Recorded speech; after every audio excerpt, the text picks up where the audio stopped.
So delighted to be joined today by Jason Arday. Jason, how are you? I'm not too bad, thank you, Nick. Yourself? Yeah, good. We were just comparing off screen camera about how frantic we both were, which is always good fun then to sit down for 10 minutes and have a good chat. Surviving. Um, so listen, let me go straight into it. Kind of you expert or whatever word, kind of you're out there about race, inequality, and education, and you're a professor of these areas. And we live in a world where chaos is a norm. Are we going backwards in our education of ourselves, or actually do you see progression for ourselves? That's a good question. I mean, I wouldn't.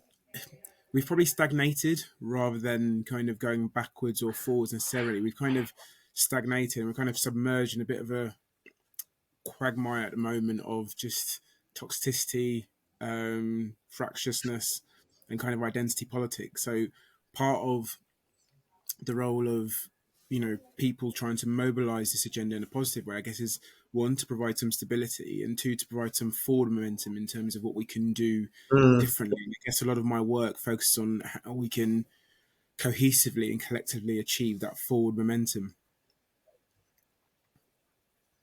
And is it frustrating for you, or do you feel this is part of the journey that we're on as a society?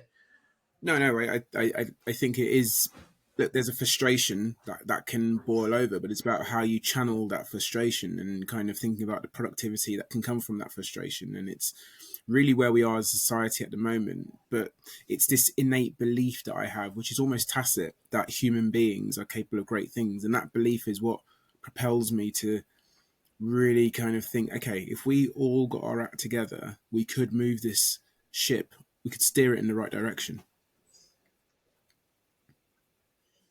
And how do you keep the positive? I'll go into more positivity, but how do you keep the positivity going? Kind of, and what I suppose, alongside that, the question which always fascinates me is what do you consider a success, and what do you, at the end of the day, what is it when you achieve something? What is like? Yeah, I've actually achieved it.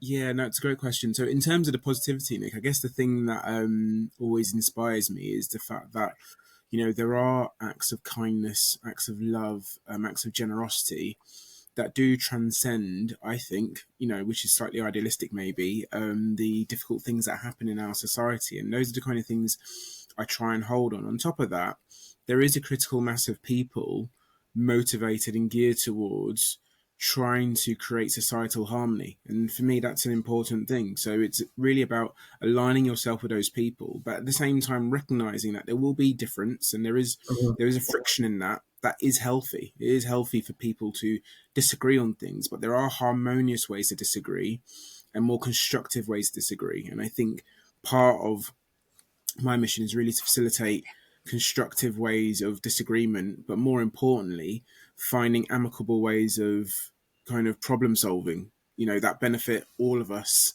as a society. Because whatever kind of views people may have, the extremity of those views, if you arc them within the same shoehorn, actually, there's probably more that unites us in common than that divides us. So I hate to, I suppose, point fingers, I suppose, for want of a word, but do you kind of our inability these days to disagree and actually debate? Is that a fault of the education process that we go through? Or is that because the media kind of categorize everything very, very black and white polarized? I mean, in some respects, the media is the conductor that we all sing along to or dance to. So I think the media hold a huge responsibility in that. And I think when you position identity politics and you use fear mongering and you use some of the tactics that are used to invoke and stoke fear in people, and really perpetuate ignorances, then it's going to be problematic, and that does filter into other institutions, namely education being one of them. And education is one of the most primary institutions in the UK, and or globally speaking, and that is going to influence Mm. how people think, how people digest information, how people engage in knowledge exchange, and those things become hugely prevalent in that kind of discourse. So the media has a lot to say, and we do have a media that, unfortunately, in the UK is particularly is particularly aggressive, I think, towards people trying to mobilize change for the greater good. So, and you mentioned education there. Is education Does education have to adapt and change and push forward, or or are we doing okay in the direction we're heading? No, I think that there needs to be kind of a dexterity and adaptability to education to be able to pivot to the times that it's facing. And I think a lot of the education we have, in some respects, minimizes aspects of history, context that people do need to have to be able to. My belief is the purpose of education is prepare people to take their place within a multicultural, multi-ethnic, multi-diverse society. And what we need to continuously question ourselves about, particularly educators, myself included, is is this vehicle, are we using this Mm. vehicle in the best way to prepare people to be the best global citizens possible?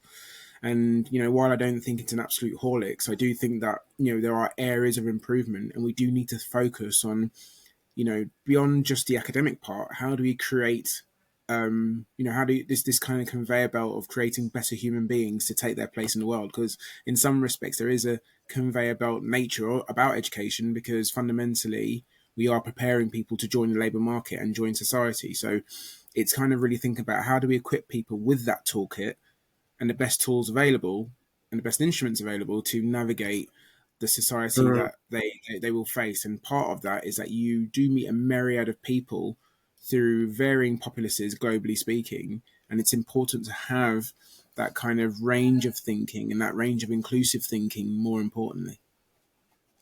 And do you think this is something that kind of everything you've just said, is that something that actually you look back now and you realize education needed to do this previously and understand, and it's only now that we understand it, or actually has the world changed and actually education needs to change?